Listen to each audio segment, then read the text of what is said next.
Basta may dala yan siyang bag, may laman yan. Dorong galing. Ay, tandaan niyo basta may green siya. Parang nag-bag green siya doon. Dorong galing. Sabi ko kay Kalia, hindi nga magkatapon lang ng basura. Kaya pala may bag eh. O dito ka. Anyoy, today is Joanne farewell party. So, we're gonna have some dinner there over somewhere. What's her husband's name? No, Joanne and Mark. They're Joanna Mock. Hello, is it live? recording. Oh, it's recording? Okay. Okay. Hello, Joanne and Mock. Here's just hoping and wishing everything goes well for you on your move. Hate to see you go. I don't know you that well, but my wife does. And she's going to miss you, I know that. Be safe, be careful, and I wish you all the best. Be sure and leave us contact information. I'm sure you will. So one day we can look you up. Okay, anyway, take care of yourselves. I say thank you for everything and all your friendships.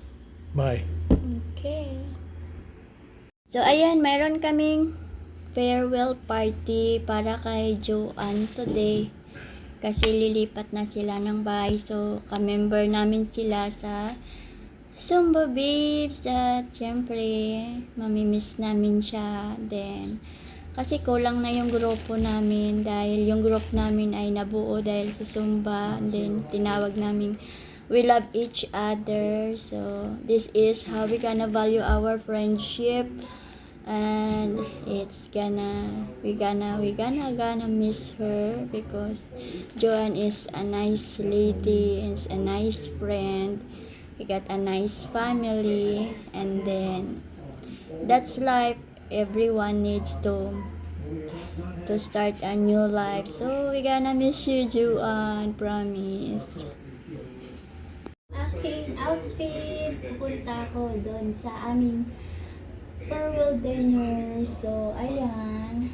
Ito yung aking outfit. So, kukuntiin ko lang mamaya yung kain ko.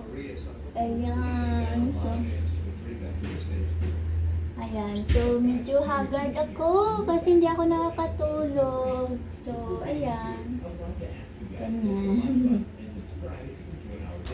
Yung color ko dito. Kaya nag-stress ako ng ilang araw. Pati yung kilikili ko ng itim. Oh. Ako ngayon ay nag-yusugan ko dito yung galing. Kala ko ikaw nangitim din. Ako ya, nangingitim mo. Pati mata ko nangingitim.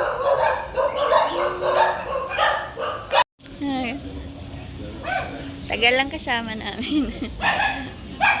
Huwag yaya, away gulo. Manonondo tayo, away gulo. Oh, eto na kami. Naglinis na si Kuya Rumi. Gabi na. So, ayan. Hanap ko yung hindi mo naman kailangan tanggalin yung cover kasi yung ipinatong ko lang yun. Wala akong magagawa kundi tanggalin para makita ko at buksan ko yung Uy, marami akong tray ng itlog, te. Dapat dinala ko dito.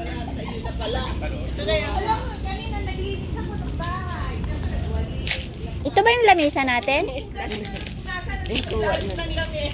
Ah, okay. Nawala na yung lamesa namin. May nagrenta na bago. Ano na, demolish. Na-demolish na! Nawala na yung ano namin. Eh kasi nga ano, may nagrenta. Eh. Ginamit na daw. Pinto kasi daw. Okay. Ginamit na dun sa kabila. Eh napulibok tayo. Ito na lang naabutan. Asan yung ano? Yung iba niya. Away, wag mong ginagalit si Ate Lo. Tingnan mo. Pero malapad din. Yung birthday table ko. Wow, baliwag. Yan. Kanin ni Ate Lot. Ito na ba yung Don Bonitos. Pansit. Di ba ano pa yung binili nila? So yan nga, gaya ng sabi ko sa unang video ko, Meron kami ngayong farewell party para kay Joanne. Si Joanne ay member ng aming Zumba groups at then lilipat na siya. Siguro nakakalungkot din kasi parang ilang years din siya dito sa lugar kung saan kami. So, yung grupo namin ay nabuo to ng last year lang, 2023, pagkatapos ng pandemic. So, nagkaroon kami dito ng grupo na Zumba Babes at dito nagsimula yung nagkakakilala kaming mga kapitbahay. So, bali 4 na taon na kami dito, 4 years na kami ditong nakatira, pero syempre gaya nga ng iba, hindi namin kakilala yung mga kapitbahay namin.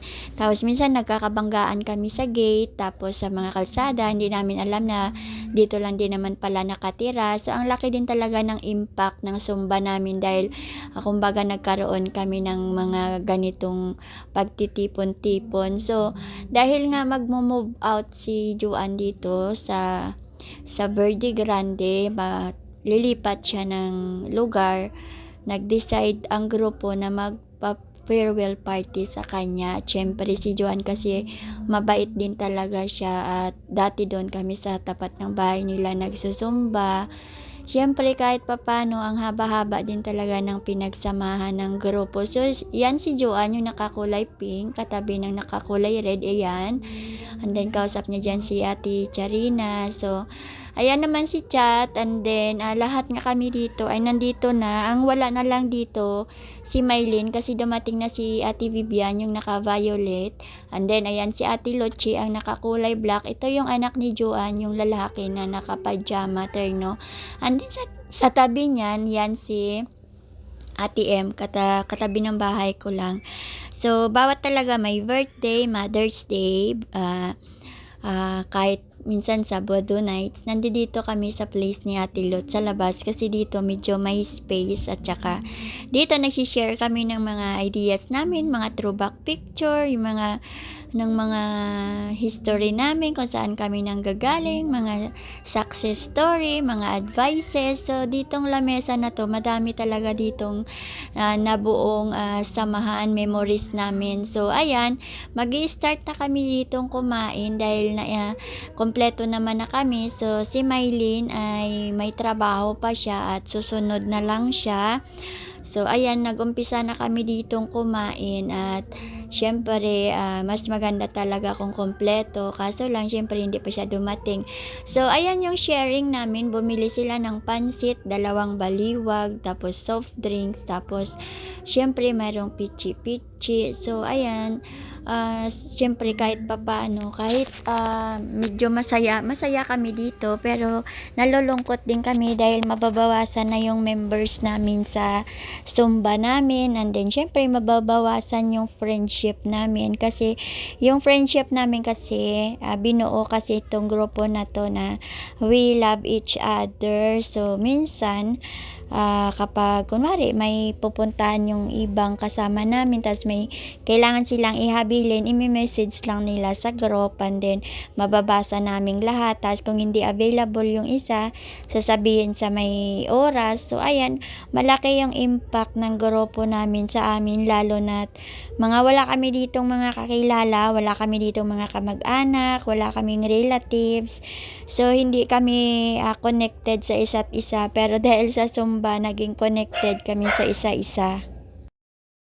So ayan, habang kumakain nga kami dito ay lagi naming sinasabi na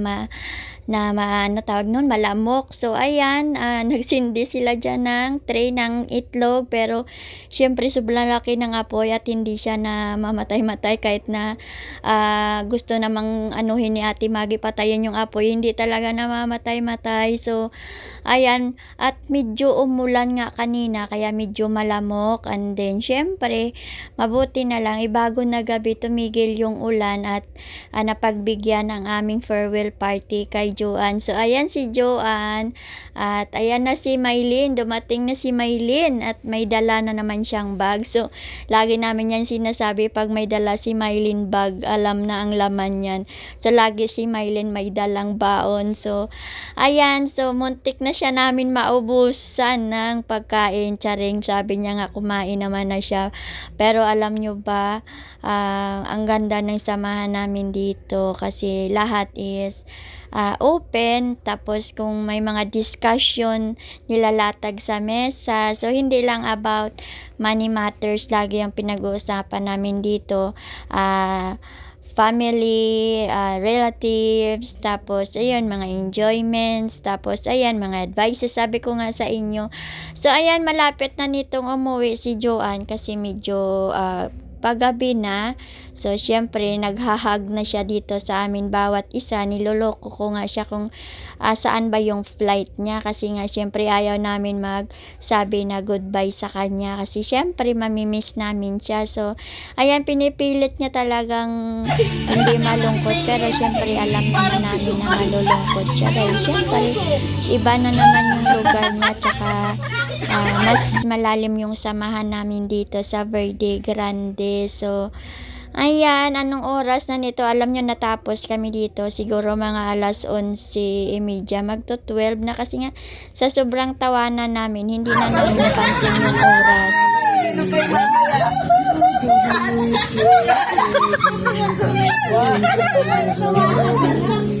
Oo nga pa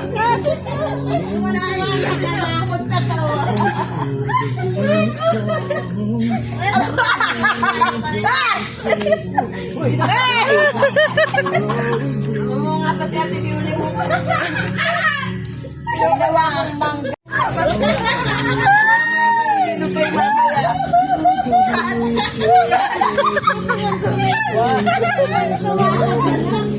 Oo nga pa si